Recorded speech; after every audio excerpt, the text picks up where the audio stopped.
आइए सुनते हैं सीरत नबवी सल्लल्लाहु अलैहि वसल्लम का दूसरा रोशन बाब। वो वक्त जब नबी करीम सल्लल्लाहु अलैहि वसल्लम की उम्र सिर्फ 12 बरस थी। मक्का की तपती गलियों से एक मुबारक सफ़र का आगाज़ हुआ, सफ़र शाम। हज़रत अबू तालिब अपने भतीजे मोहम्मद सल्लल्लाहु अलैहि वसल्लम को तिजारती काफ़िले के साथ शाम लेकर रवाना हुए। ये महज एक सफ़र न था, बल्कि तकदीर अपने राज खोल रही थी। रास्ते में एक नसरानी राहिब जिसका नाम बहीरा था, उसकी निगाह उस नूरानी बच्चे पर जा ठहरी।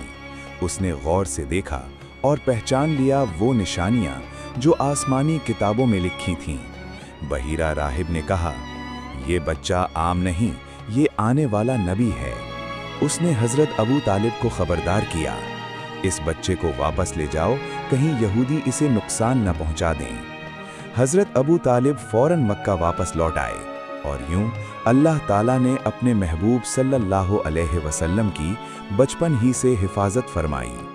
सबक: अल्लाह जिसे चुन लेता है, दुनिया की कोई ताकत उसे नुकसान नहीं पहुंचा सकती। और अहले किताब में से कुछ लोग नबूवत से पहले ही आप सल्लल्लाहु अलैहि वसल्लम